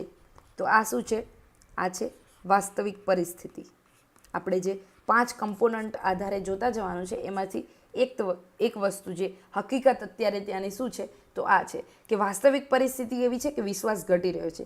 એક દિવસ શ્રીમાન ક 2 અલગ અલગ સમુદાયના જૂથો વચ્ચે અથડામણના સમાચાર મળ્યા. તો અથડામણ થઈ, એથિકલ ઇસ્યુ થયો, અથડામણ થઈ, એથિકલ ઇસ્યુ થયો, એના સમાચાર મળ્યા, ઓકે. એટલે હવે તંત્ર છે એ આ બાબતે જાગૃત છે, મતલબ તંત્ર સુધી વાત પહોંચી ગઈ છે. આનાથી તમે એથિકલ ઇસ્યુ જોયો અને હકીકત પણ નોંધી લીધી. હવે એ લોકો સ્થળ પર દોડી જાય છે. સ્થિતિ અત્યંત સ્ફોટક હતી. જુઓ અહીંયા ફેક્ટ, આ ફેક્ટ છે, બરાબર, ફેક્ટ ફાઇન્ડ આઉટ કરી. આ ફેક્ટ છે કે સ્થિતિ કેવી છે? વધારે વણસેલી છે. આગળ, તેણે સ્થળ પર પોતાની ટીમ કામે લગાડી, મુખ્ય મથકથી વધુ માનવબળ માટે માંગણી કરી, ઓકે. તો સ્થળ ઉપર ટીમ, હ્યુમન રિસોર્સિસ અવેલેબલ થઈ ગયો, ટીમ કામે લગાડી દીધી છે, કોર્સ ઓફ એક્શન ચાલુ થઈ ગયું છે. હકીકત પણ આપણે આ કેસ સ્ટડીઝમાંથી આ નોંધી અને ઓપ્શન જે તમારે કોર્સ ઓફ એક્શન છેલ્લો જે હતો કમ્પોનન્ટ ઓપ્શન અને કોર્સ ઓફ એક્શનનો, તો એ વસ્તુ તમે અહીંયાથી નોંધી લીધી, બરાબર. અને મુખ્ય મથકથી વધુ માનવબળ માટે માંગણી પણ કરી દીધી છે, એટલે કોર્સ ઓફ એક્શન ક્રિયા ચાલુમાં છે, બરાબર. હવે તે વિસ્તારમાં દુકાનો અને શૈક્ષણિક સંસ્થાઓ બંધ કરવામાં આવી. આ ઓર્ડર, કોર્સ ઓફ એક્શન ચાલુમાં છે. આ ત્રીજી વસ્તુ, બરાબર. ટીમ કામે લગાડી છે. અહીંયા બીજી વસ્તુ કે ઓલરેડી બીજી માંગણી પણ થઈ ગઈ છે. દુકાનો અને શૈક્ષણિક વ્યવસ્થાઓ બંધ કરવા માટે ત્રીજી વસ્તુ, ત્રીજો કોર્સ ઓફ એક્શન, લોકોને એકઠા થવા પર પ્રતિબંધ મૂકતું જાહેરનામું પ્રસિદ્ધ કરવામાં આવ્યું છે. ચોથી એક્શન લઈ લીધી. પરિસ્થિતિ અંકુશમાં લેવામાં આવી હતી, જોકે સ્થિતિ હજુ તણાવપૂર્ણ હતી. એટલે આ રિઝલ્ટ આપ્યું છે કે અંકુશમાં પરિસ્થિતિ આવી હતી, બરોબર, પરંતુ બીજું એક result at the same time એ છે કે પરિસ્થિતિ તણાવપૂર્ણ પણ છે. બીજા દિવસે, બરોબર, કે તેણે પોતાની કચેરીમાં સમુદાય અને સમાજના વડાઓની બેઠક બોલાવી, બરોબર, કોર્સ ઓફ એક્શન છે, બરોબર. હજી આ જુઓ, બેઠક બોલાવી. પાંચમી વસ્તુ, તેના જુનિયર સાથીઓ સાથે પક્ષપાત થયાના આક્ષેપ પણ કેટલાક લોકોએ કર્યા. બાદમાં તે જુદા જુદા સમાજના બુદ્ધિજીવી અને સમજુ નાગરિકો સાથે ખાનગીમાં વાત કરી, બરોબર. તો આ વસ્તુ છઠ્ઠી કોર્સ ઓફ એક્શન. તેમનો અભિપ્રાય પણ એમને મેળવ્યો, બરોબર. આ વેલ્યુ થઈ, અભિપ્રાય મેળવ્યો છે એમને, આ વેલ્યુ છે, બરોબર. તેને જાણમાં આવે છે કે સંઘર્ષનું મૂળ કારણ એથિકલ ઇસ્યુ, કોન્ફ્લિક્ટ શું છે મૂળ એથિકલ ઇસ્યુ, ગેરકાયદે દારૂના ધંધામાં સામેલ માફિયાઓની વચ્ચે હરીફાઈ હતી. વળી સ્થાનિક સ્વરાજની ચૂંટણીમાં આગમાં ઘી હોમવાનું કામ પણ આ વસ્તુએ કરી હતી. એટલે મૂળ એથિકલ ઇસ્યુ તમને અહીંયાથી મળ્યો કે મૂળ એથિકલ ઇસ્યુ શું છે, તો દારૂના ધંધામાં સામેલ માફિયાઓ વચ્ચેની હરીફાઈ. આપણે આ હરીફાઈએ શું કર્યું, સમાજમાં તણાવ લાવી દીધો. વળી સ્થાનિક સ્વરાજ્યની ચૂંટણી છે એટલે સાથે જુઓ કોમ્પ્લેક્સ થતી જાય છે સિચ્યુએશન કેસ સ્ટડીઝની અંદર, કે સ્થાનિક સ્વરાજ્યની ચૂંટણી પણ છે. એટલે ચૂંટણી આવી, મૂળ કામ આ જે કચેરીના વડા છે એને લો અને ઓર્ડર જાળવવાનું છે. લો અને ઓર્ડર એ ચૂંટણી સાથે સીધો જોડાયેલો હોય, પણ હવે સ્થાનિક સ્વરાજ્યની ચૂંટણી પણ આવે છે અને એમાં આ પરિસ્થિતિ બની છે, એટલા માટે સૌથી વધારે કોમ્પ્લેક્સ થઈ જાય છે આ સિચ્યુએશનને હેન્ડલ કરવી, બરાબર. હવે એક સમજુ વ્યક્તિએ સાહેબને એમ કહ્યું કે સામાન્ય લોકો તો હંમેશા સંવાદિતા અને શાંતિ જ ઝંકે છે, તેમની પાસે સરકારી કચેરીને કોર્ટમાં ખર્ચવા માટે સમય કે નાણાં નથી. ઓકે, હવે આ જુઓ, સાહેબને કોઈ સમજુ વ્યક્તિએ કીધું છે, એટલે સાહેબ એટલા ઓપન હશે કે એમને કોઈ વ્યક્તિ આવું કહી શકે છે. તો ઓપનનેસ અગેન આવી એની વેલ્યુ. ત્યાર પછી કોઈએ ગર્ભિત ઇશારો કર્યો કે સાહેબ, ગુંડાઓના વિશ્વાસુ અને અતિભ્રષ્ટ તમારા જુનિયર શ્રીમાન ક્ષ પર નજર રાખો અને સોશિયલ મીડિયામાં ફેલાતી હાનિકારક પોસ્ટનું મૂળ કારણ શોધી નાખો. તો જુઓ, ગર્ભિત ઇશારો કર્યો છે, મતલબ કે the particular person is very conscious now, કે એ આવી જે ગર્ભિત ઇશારા તરફ પણ એની દ્રષ્ટિ જશે અને સોશિયલ મીડિયા અહીંયા ઇન્વોલ્વ થઈ ગયું, એટલે એક નવું ફેક્ટર ઇન્વોલ્વ થયું, બરાબર, સોશિયલ મીડિયા. હવે એની તપાસ કરવાની પણ અહીંયા કોર્સ ઓફ એક્શનમાં એક વસ્તુ સામેલ થઈ ગઈ. કોર્સ ઓફ એક્શનમાં આ સાતમી વસ્તુ સામેલ થઈ, બરાબર. હવે જુઓ અહીંયા પૂછ્યું તમને કે શ્રીમાન કની પરિસ્થિતિ બદલવા નિશ્ચય કરે છે. એટલે અગેન અહીંયા જે આપ્યું છે એ પ્રમાણે એક વસ્તુ થઈ ગઈ કે શ્રીમાન ક છે એ પરિસ્થિતિ બદલવા નિશ્ચય કરે છે. જીપીએસસી તમને અહીંયા કહી જ દે છે કે એ વ્યક્તિ કટિબદ્ધ છે, મક્કમ છે. તો મક્કમ છે, કટિબદ્ધ છે, આ વસ્તુ એની વેલ્યુ આ વાક્ય પરથી તમે કાઢી શકો કે નહીં. ઓકે, હવે તેની સામે કયા કયા પડકારો છે. હવે અહીંયા તમને પૂછ્યું કે કયા કયા પડકારો છે, તો આપણે અહીંયા વાત કરી, બરોબર, એથિકલ ઇસ્યુની. કયા કયા એથિકલ ઇસ્યુ હતા? તો પહેલું જ કે એ જે નગર છે એમાં અલગ અલગ જાતિ અને વિવિધ સમુદાયના લોકો રહે છે. એકતામાં વિવિધતા હતી, પરંતુ કેટલાક છેલ્લા સમયથી વિશ્વાસ ઘટ્યો લોકોમાં, એટલે એક સમસ્યા પહેલી આ થઈ ગઈ, બરોબર. બીજું આગળ શું થયું કે લોકોમાં વિશ્વાસ ઘટ્યો અને બીજી બાજુ જે આ પરિસ્થિતિ થઈ રહી છે એમાં હરીફાઈ છે. કોની? તો દારૂનો ઇલીગલ ધંધો કરતા લોકોની. એટલે બીજો પડકાર એમની સામે છે, માફિયાઓ સામે ડીલ કરવાનો. હવે ત્રીજો પ્રશ્ન છે, જ્યારે દારૂ ને માફિયા, અને ત્રીજો પ્રશ્ન છે કે આવનારી સ્થાનિક સ્વરાજ્યની ચૂંટણીઓ. ચોથો પડકાર આમાંથી, જ્યારે સ્થાનિક સ્વરાજ્યની ચૂંટણીઓ આવશે અને દારૂ અને માફિયાનું ઇલીગલ નેક્સસ ચાલી રહ્યું છે, એના કારણે અલગ અલગ સમુદાયો વચ્ચે અત્યારે તણાવની પરિસ્થિતિ, તો કોમ્યુનલ વાયલન્સ થવાની સંભાવના. ચોથું. પાંચમું, જ્યારે કોમ્યુનલ વાયલન્સ થવાની સંભાવના વધી જાય ત્યારે પાંચમો પ્રશ્ન આવે, કઈ રીતે સ્થિતિને પુનઃસ્થાપિત કરવી, એટલે લો અને ઓર્ડરની જાળવણી, કાયદો અને વ્યવસ્થાની જાળવણી, બરોબર. આ વસ્તુ છે કે કઈ રીતે તમે 5 પડકાર કેસ સ્ટડીઝમાંથી જ શોધી નાખ્યા. આ વસ્તુ મેં તમારી સાથે જ કરી છે, કોઈ એડવાન્સ પ્રિપરેશન નથી, બરાબર. આપણે 5 વસ્તુ શોધવાની છે ને, અને એ જ કહેવાની કે જે એકચ્યુઅલી અંદર આપેલી છે, પણ એ શબ્દોમાં નથી કહેવાની, શબ્દો તમારે અલગ વાપરવાના છે. અને આ વસ્તુ શબ્દોની તૈયારી છે, જે ભાષાની તૈયારી છે, એ વસ્તુ શેની એકચ્યુઅલી તૈયારી એ છે બેઝિક કોન્સેપ્ટ ક્લિયર કરવાની અને ભાષાને રિફાઇન કરવાની. હવે જુઓ, બીજો પ્રશ્ન શું પૂછ્યો છે કે સંવાદિતતા અને શાંતિ સ્થાપવામાં સહયોગ આપવા, જનતાને સંમત કરવા સાથોસાથ તે કઈ રીતે ગુનેગારોને શું કરશે, અંકુશમાં લેશે. તો ગુનેગારોને અંકુશમાં લેવાનો કોર્સ ઓફ એક્શન શું હશે એ અહીંયા કહેવાનો, અને એમાં વ્યવહારુ પગલાં અને પરિણામો શું હોઈ શકે. હવે જુઓ, આ વસ્તુ આપણે અહીંયા વાંચી લીધી, હવે એને સ્ટેપ બાય સ્ટેપ આપણે જોતા જઈએ. 1 second, I have to pick page for that, બરોબર. તો પહેલી વસ્તુ કે કયા કયા પડકારો હતા એ મેં તમને કીધા. હવે આ પડકારોને આપણે જે સામાન્ય ભાષામાં વાત કરી એ વસ્તુને અહીંયા લખવાનો છે કે મૂલ્યોનો સંઘર્ષ અને પડકાર, બરોબર. એક લો, એક મિનિટ ગુજરાતી કરી દઈએ આપણે, બરોબર. હા, કાયદો અને વ્યવસ્થાની જાળવણી. તો સામે શું, સિવિલ લિબર્ટીઝ, એટલે કાયદો અને વ્યવસ્થા જો જાળવવા જાય તો જે સિવિલ લિબર્ટીઝ છે એ જોખમાશે, બરોબર. મતલબ કે નાગરિકોના જે અમુક વસ્તુઓ છે એ એટલી સામાન્ય પરિસ્થિતિમાં નહીં રહે. જો આ તણાવ થયો છે એટલે તણાવ થાય તો કદાચ કર્ફ્યુ વર્ફ્યુ એ લાગુ કરવું પડે, તો એક આ એમની સામે. બીજું, તાત્કાલિક શાંતિ માટે પગલાં ભરી લેવા, તાત્કાલિક શાંતિ માટે પગલાં ભરી લેવા કે પછી લાંબા ગાળાનું હિત ઈચ્છવું, બરોબર. એક આ મૂલ્યોનો સંઘર્ષ, પડકાર. ત્રીજું, આવી પરિસ્થિતિ હોય જ્યારે ચૂંટણી આવી રહી છે, જુઓ રીડ બિટવીન ધ લાઇન, ચૂંટણી આવી રહી છે, આવી પરિસ્થિતિ છે, તમારે લો એન્ડ ઓર્ડર જાળવવાનું છે, ચૂંટણી આવે એટલે પોલિટિકલ પ્રેશર આવે. એટલે જ કીધું કે ત્યાં શું છે એ તમારે રાઉન્ડ અબાઉટ એના ઉપર નક્કી કરવાનું છે, બરાબર. પોલિટિકલ પ્રેશર આવશે, અને સામે જ્યારે પોલિટિકલ પ્રેશર હોય તો આપણી વેલ્યુ કઈ છે, તો પ્રશાસનિક તટસ્થતા આપણે જાળવી રાખવાની. તો આ બંને વચ્ચે શું ઊભો થશે, કોન્ફ્લિક્ટ ઊભો થશે.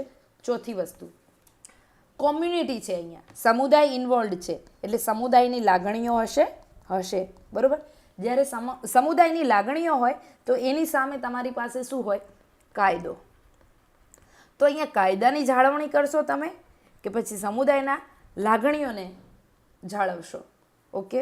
હવે 5, તમે પોલીસમાં છો, લો એન્ડ ઓર્ડર તમારી ફરજ છે. હવે લો એન્ડ ઓર્ડરને અમલમાં મૂકવાની 2 વસ્તુઓ હોય મિત્રો, કઈ કઈ, તો લો એન્ડ ઓર્ડર માટે તમે ફોર્સનો ઉપયોગ કરશો, બળનો ઉપયોગ કરશો, કે પછી તમે શું કરશો, પરસ્યુએશન કરશો, સમજાવટ કરશો.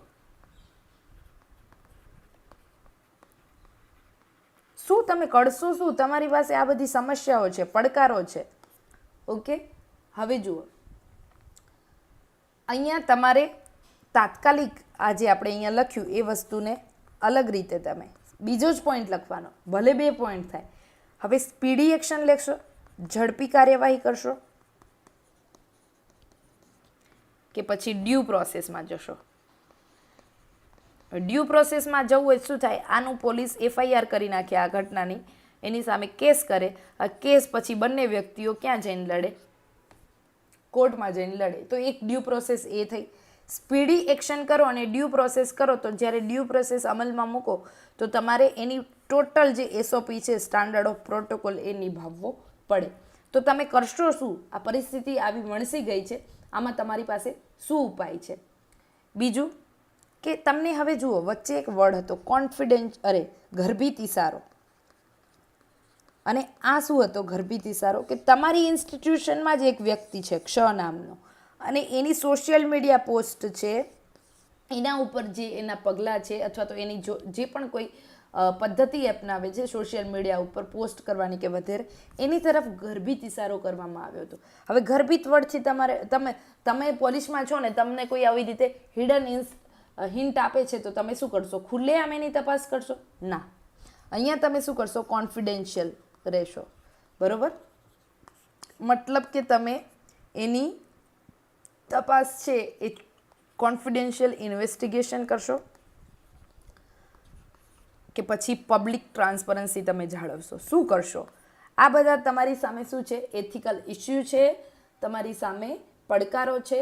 આ પડકારોમાં કઈ કઈ વેલ્યુ આવી? ઇન્ટિગ્રિટીની, ઇમ્પાર્શિયાલિટીની, ઓબ્જેક્ટિવિટીની, કરેજની, મોરલ કરેજની, એમ્પથીની, અકાઉન્ટેબિલિટીની, તમારો વિવેક, પ્રુડન્સ તમે ક્યાં વાપરશો, લીડરશિપ કેવી આપશો, આ બધી વસ્તુઓ તમારી અહીંયા ચેક થશે. હવે જુઓ, આ વસ્તુ તમે એથિકલ ઇસ્યુ આ બધી ફાઇન્ડ આઉટ કરી લીધી, આ તમે પેપરમાં લખી પણ દીધી. મુખ્ય પડકારો મેં તમને કહી દીધું એ રીતે. આમાંથી શું સાબિત થશે? વિશ્વાસનો અભાવ, અફવા શેની? સોશિયલ મીડિયા ઉપર. કારણ કે છેલ્લે ગર્ભિત ઇશારો કર્યો હતો, એ પડકાર કયો છે? સોશિયલ મીડિયાનો. એટલે સોશિયલ મીડિયાનો પડકાર ભૂલથી એ ભૂલાઈ જાય નહીં, કારણ કે સીધું તમને અહીંયા કહેવામાં આવ્યું છે. ઓકે, અફવા, સોશિયલ મીડિયા, વિશ્વાસનો અભાવ. બરોબર, આપણે જોયું કે વિશ્વાસ ઘટી રહ્યો છે. પહેલાં વિવિધતામાં એકતા હતી, પરંતુ પછીથી વિશ્વાસ ઘટી રહ્યો છે, એક પડકાર થયો. બીજી અફવા સોશિયલ મીડિયાની. ત્રીજી, હવે જોવો તમે કે તમારા જુનિયર ઓફિસર સામે, વચ્ચે એક લાઈન હતી કે જુનિયર ઓફિસર સામે આક્ષેપ થયા છે. શેના? તો એ પક્ષપાત કરે છે લોકો સાથે. તો પોલીસ ઉપર શું છે? એવો કલંક, અથવા તો તમે એવું કહી શકો કે પક્ષપાતનો આરોપ છે. આ એક પડકાર થયો. તમે લો એન્ડ ઓર્ડરની જાળવણી કરનારા અધિકારી છો, તો પોલીસ ઉપર પક્ષપાતનો આક્ષેપ, આ પણ તમારી ઉપર શું છે? પડકાર છે મિત્રો. હવે જુઓ ત્રીજો પડકાર, mafia politics. Okay, political Nexus, mafia સાથેનું, એટલે માફિયાઓ અને રાજકારણીઓની સાંઠગાંઠ, આવો એક પડકાર થયો. પાંચમું, ચૂંટણીનું આયોજન. કારણ કે ચૂંટણીનું વાતાવરણ છે, સ્થાનિક સ્વરાજ્યની ચૂંટણી આવવાની છે. છઠ્ઠો પડકાર, જુઓ આપણે બધું જ આ કેસ સ્ટડીઝમાંથી જ ઉપયોગમાં લઈએ છીએ. ઓકે, છઠ્ઠો પડકાર છે, કડક કાર્યવાહી કરશો, અતિશય બળ પ્રયોગ કરવો કે પછી સંતુલન જાળવવું, આ પડકાર છે. અને કઈ રીતે નોર્મલ સામાન્ય જનજીવન છે એ પાછું સામાન્ય બનાવવું. હવે જુઓ, તમને અહીંયા પૂછ્યું કે આગળ કેસ સ્ટડીઝમાં પૂછ્યું છે કે તમે શું સ્ટ્રેટેજી અપનાવશો, શું પગલાં લેશો. તો એક વસ્તુ છે કે ક્રાઇમ થયો છે, દારૂના માફિયાઓનું આ નેક્સસ છે, એટલે ક્રાઇમ છે, તો ક્રાઇમની આગળ કડક પગલાં. Track 1 diplomacy, track 1 action, firm રહેવાનું કે ક્રાઇમ થયો છે તો એની વિરુદ્ધ પગલાં લેવામાં આવશે. આ વસ્તુ તો કરવાની જ છે તમારે. બીજી વસ્તુ શું કરવાની છે કે જે પણ કોમ્યુનિટી છે, બરાબર, કોમ્યુનિટી વચ્ચે જે તણાવ થઈ રહ્યો છે, એમાં જે પણ કોમ્યુનિટી છે જે નિર્દોષ છે એને તમારે ન્યાય અપાવવાનો છે. એટલે આમ જોવા જાઓ તો આખી કોમ્યુનિટી નિર્દોષ જ છે, જેટલી બધી છે એ, પરંતુ ચૂંટણીના કારણે આને કોમ્યુનલ રંગ આપવામાં આવી રહ્યો છે. તો તમારો જે કોર્સ ઓફ એક્શનમાં આ બે વસ્તુના આધારે તમારે આખો અપનાવવાનો છે. હવે એમાં તમે તત્કાલિક પગલાં, કંટ્રોલ વિધાઉટ કોમ્યુનલિઝમ, તમારે ઇમિડિયેટ એક્શનમાં તમે શું કરશો? બરાબર, એક તમારે લખવાનું ઇમિડિયેટ એક્શન. તો અહીંયા તમે શું લખશો કે જે કોમ્યુનલિઝમ છે, બરાબર, કોમ્યુનલિઝમ નહીં, પરંતુ જે સમુદાય વચ્ચેનો તણાવ છે, એ ન વધે એને ધ્યાને રાખતા હું આખી પરિસ્થિતિને નિયંત્રિત કરવાનો પ્રયત્ન કરીશ. આ મારું શેમાં આવશે? તાત્કાલિક પગલાંમાં, ઇમિડિયેટ એક્શનની અંદર આવશે. તો હું શું કરીશ? સૌ પ્રથમ જે સેન્સિટિવ વિસ્તારો છે, આ વર્ડ તમારામાં આવવો જોઈએ એક્ઝામમાં, બરાબર, કે સેન્સિટિવ જે વિસ્તારો છે, સંવેદનશીલ વિસ્તારો છે, એની અંદર નિષ્પક્ષ અને જરૂરી પોલીસ બંદોબસ્ત ગોઠવીશ. એનો હેતુ લોકોને ડરાવવાનો નહીં હોય, પરંતુ સુરક્ષાની લાગણી સુનિશ્ચિત કરવાનો હશે. આવું હું ઇમિડિયેટ એક્શનમાં પહેલી વસ્તુ લખીશ. બીજું શું એસ્ટાબ્લિશ કરીશું? સીસીટીવી, આઈ વિટનેસ અકાઉન્ટ, એટલે સાક્ષીઓ રાખીશ, ડિજિટલ એવિડન્સ ભેગા કરીશ, અને ઇન્ટેલિજન્સની આધારે જે વાસ્તવિક ગુનેગારો છે એની ઓળખ કરીશ. બરાબર, બીજું ઓળખમાં આવશે. ત્રીજું, સમુદાય આધારિત હું શું કરીશ? માસ ડિટેન્શન. આની અંદર તમારે આખો કોર્સ ઓફ એક્શન લેવાનો છે, એ ઓળખની માટે જ લેવાનો છે.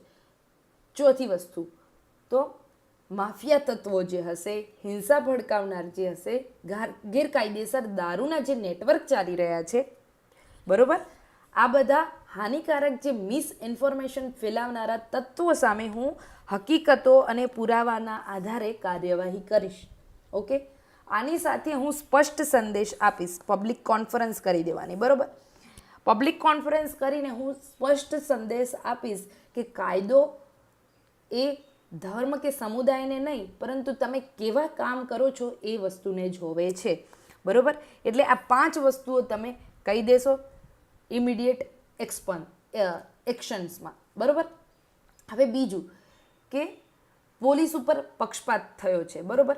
તો આ પક્ષપાતને તમે કઈ રીતે ટાળશો? તો તમે પ્રાઇમા ફેસી વેરિફિકેશન કરાવશો.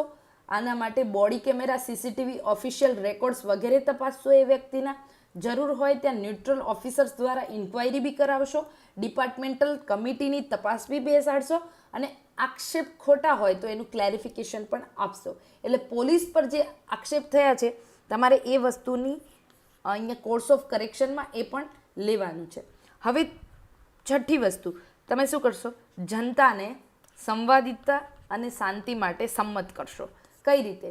તો એક પીસ મીટિંગ રાખશો, બરોબર. આવો વર્ડ તમારે ઉપયોગમાં લેવાનો કે શાંતિ મંત્રણા લોકો સાથે કરીશ, બરોબર. આમાં હું બંને સમુદાયના લોકોને સામેલ કરીશ. સાથે સાથે અલગ અલગ હિતધારકો, વડીલો છે, મહિલાઓ છે, શિક્ષકો છે, વેપારીઓ છે, યુવાનો છે, ધાર્મિક આગેવાનો છે, NGO છે. પછી બીજું આમાં શું આવી શકે કે ધાર્મિક આગેવાનો લઈ લીધા, NGO લઈ લીધા, યુવાન લઈ લીધા, વેપારી કોમ્યુનિટી આવી ગઈ, શિક્ષકો આવી ગયા, મહિલાઓ આવી ગયા અને વડીલો આવી ગયા. પ્રોબેબલી બધું. આના સિવાય તમને કંઈ સૂચતું હોય તો કહેજો કોમેન્ટમાં.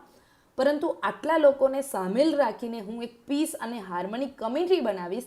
આ કમિટીના પ્રતિનિધિત્વને સાથે લઈને હું એક શાંતિ મંત્રણા કરીશ લોકો સાથે, જેથી શું કરી શકાય, હું આ કોમ્યુનિટી છે એમાં બધાને વિશ્વાસ લઈ અને શાંતિની સ્થાપના કરી શકું.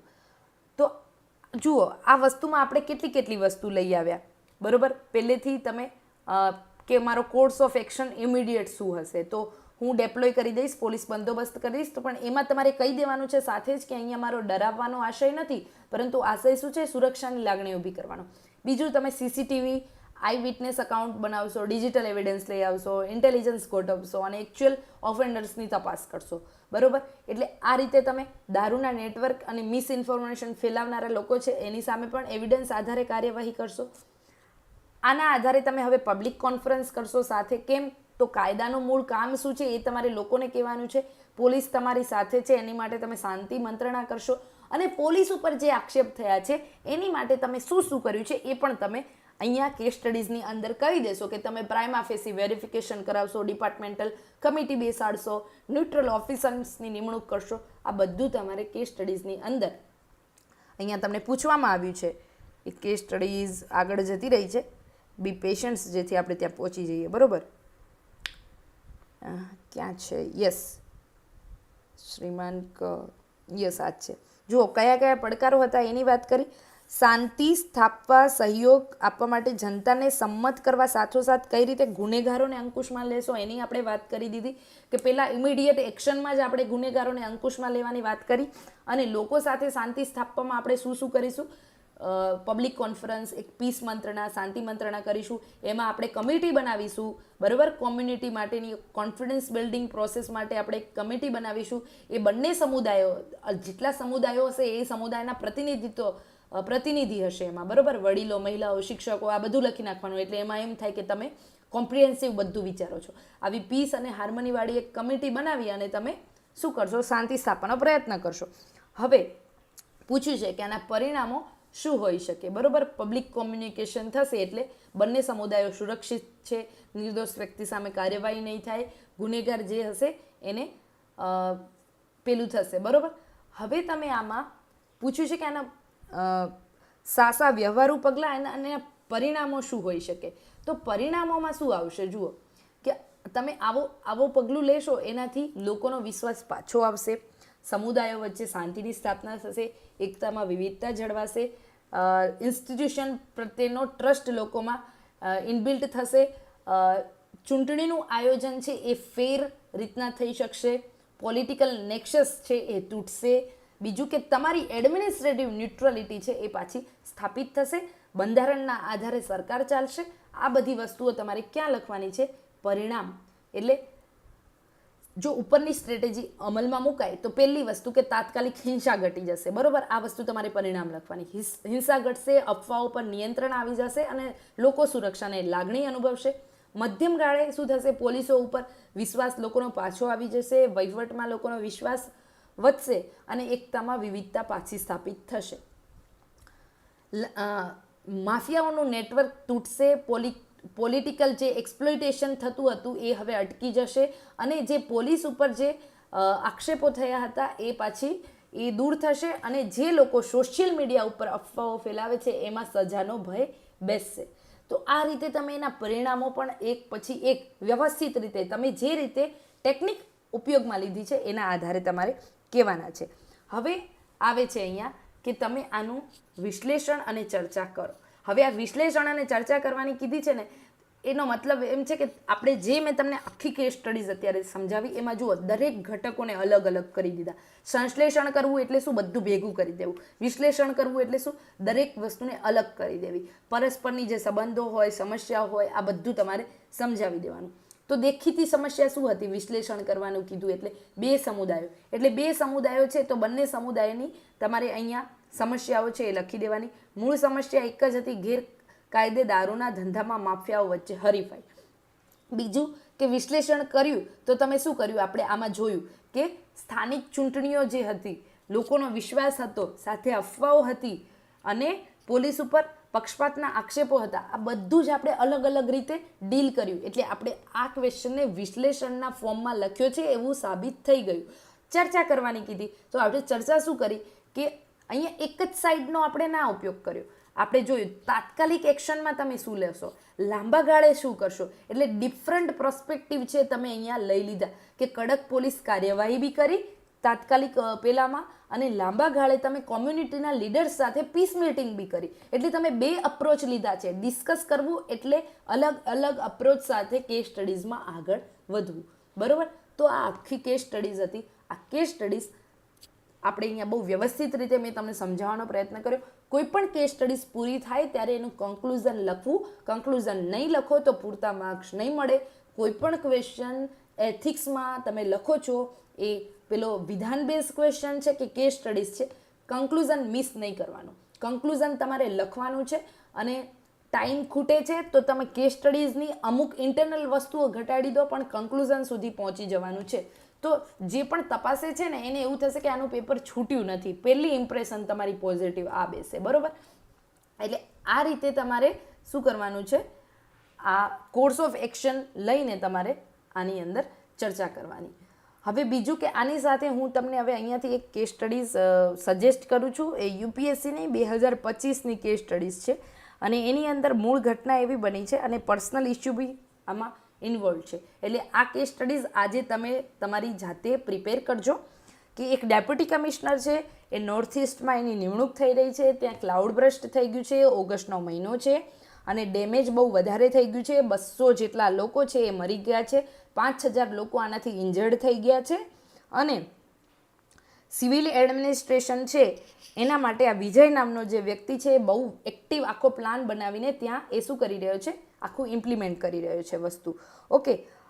હવે આ દરમિયાન એને એવા ન્યૂઝ મળે છે કે એના માતાનું નિધન થઈ ગયું છે એની અને અહીંયા ચોખ્ખું કહી દેવામાં આવ્યું છે કે એના સંબંધીઓમાં એના ક્લોઝ રિલેટિવ્સમાં કોઈ છે નહીં એની બેન સિવાય, મોટી બેન સિવાય. અને એ બેન પણ ક્યારે છે? યુએસની છે. એટલે એને બી આવતા વાર લાગે એમ છે. તો મીન ટાઈમ હવે એક બાજુ પરિસ્થિતિ આટલી ખરાબ છે, એક બાજુ તમારી માતાનું મૃત્યુ થઈ ગયું છે, તો તમારે શું કરવું? આ કેસ સ્ટડીઝ તમે અટેમ્પ્ટ કરજો, બરાબર છે. તો મને આશા છે કે આ આખું લેક્ચર તમને હેલ્પફુલ થાય, બરાબર, અને તમે એક્ઝામમાં સારું પરફોર્મ કરી શકો આ ઇન્સાઇટથી. હવે તમારા જો કોઈ ક્વેશ્ચન હોય તો આ વસ્તુ છે હું તમારી માટે 2 મિનિટ ઓપન રાખું છું. જેને બી કોઈ પ્રશ્ન હોય તો તમે પૂછી શકો છો. અધરવાઇઝ તમારે આજના લેક્ચર પછી કોમેન્ટમાં એ વસ્તુ કહેવાની છે કે આ લેક્ચર જોવે છે એમાંથી કેટલા લોકોને ખરેખર મેઇન્સ છે આ વખતે, બરાબર. અને આપણો જે આ હું 10 દિવસનું મેં તમને કીધું કે 10 દિવસનું આપણે 10 લેક્ચર, સોરી 10 દિવસનું નહીં, પરંતુ 10 લેક્ચર એથિક્સના અને 10 લેક્ચર એસેના એવો આપણે પ્રોગ્રામ મૂકીએ તો તમારામાંથી એવા કેટલા લોકો છે કે જે વિલિંગલી અટેમ્પ્ટ કરશે અને જોઈન કરવાનું. આ વસ્તુ પણ તમારે કોમેન્ટમાં જે પણ વ્યક્તિઓને મેઇન્સ છે અને આ વખતે એમને એવું છે કે આ 2 પેપર તારણહાર છે અને આ બે પેપર તારણહાર છે એવું માની લેજો, બરાબર. જીએસમાં તમે ગલ્લે તલ્લે ગમે એ પાર પાડી શકશો, પરંતુ આ 2 પેપરમાં તમે ગલ્લે તલ્લે કરવા ગયા તો માર્ક્સ નહીં આવે. અને અહીંયા તમારો કોમ્પિટિટિવ એજ, મેં તમને પહેલા લેક્ચરમાં બી કીધું હતું કે અહીંયા તમારો કોમ્પિટિટિવ એજ તમને વધારે છે. તમે થોડું બી સારું પરફોર્મન્સ કરશો ને તો તમને અહીંયા માર્ક્સ વધારે મળવાની જે સંભાવના છે એ બીજા કરતાં વધારે છે. ઓકે, તો આ હતું આજનું લેક્ચર. આશા છે કે આપને આ લેક્ચર તમારી તૈયારીમાં ખૂબ મદદરૂપ થાય. બાકી તમને જો સિલેબસ હજી યાદ ના હોય એથિક્સનો તો એ વસ્તુ તમે યાદ કરી લેજો, બરાબર. જેમ કે આપણે દૈનિક નિર્ણયોમાં યોગ્ય અયોગ્યની સમજ રાખવી, તો એ બધું વસ્તુ તમારે તૈયાર કરી દેવાની છે. આ શબ્દો તમારા આન્સરમાં આવવા જોઈએ, બહુ ફરક પડશે, બરાબર. ટ્રસ્ટ મી એ બાબતે. અને ખોટું હેડેક નહીં થાય કે આ સિલેબસ ક્યાંથી પૂરો કરવો એવું. તો આ વસ્તુ છે ને આના માટે છે ને તમારે ક્રિએટિવ થોડું સ્માર્ટ એવી રીતના બનવું પડશે. થોડુંક તમારે જે લખો છો ને એની અંદર તમારે આધાર પુરાવા આપવા પડશે કે કાંટનું એથિક્સ છે, કાંટનું કઈ વસ્તુ છે, તમારે એથિક્સની કેસ સ્ટડીમાં ઉપયોગ લેવાની, ક્યાં તમારે વિધાન બેઝ ક્વેશ્ચનમાં ઉપયોગમાં લેવાની, પછી બુદ્ધના મૂલ્યો છે એનો ક્યાં ઉપયોગ કરવાનો, ગાંધીના મૂલ્યોનો ક્યાં ઉપયોગ કરવાનો. આને સ્માર્ટલી તમારે શીખવું પડશે. આના માટે મહેનત કરવાની છે આખી, બરાબર. અને આમાં કેવું છે કે થોડી અહીંયાથી બી લિમિટેશન આવી જાય કે તમને 50 લેક્ચર મારે અલગ અલગ ફોર્મમાં આપવાના છે, બરાબર. તો એમાં હું બધું તો કવર નહીં કરી શકું. એના માટે તમારે ટાર્ગેટેડ જ જવું પડે કે તમારે એ માટે કોઈક પ્રોપર એક ફોર્મેશન બનાવીને આગળ વધવું પડે. યસ આઈ હેવ, હા તમારે મેઇન્સ છે એવું કહો છો, સરસ. બાકી કોઈને બહુ કંઈ કહેવા જેવું લાગતું નથી તો આપણે આ લેક્ચર અહીંયા એન્ડ કરીએ છીએ. અને જે પણ હોય બાકી મિત્રો જે રીતે જોતા હોય એ લોકો તમે કોમેન્ટમાં કહી શકો, બરાબર. થેન્ક યુ સો મચ કે તમે લોકો અહીંયા સુધી જોડાયેલા રહે. આપણે ફરી મળીશું આવતીકાલે બીજા એક સરસ ટોપિક સાથે.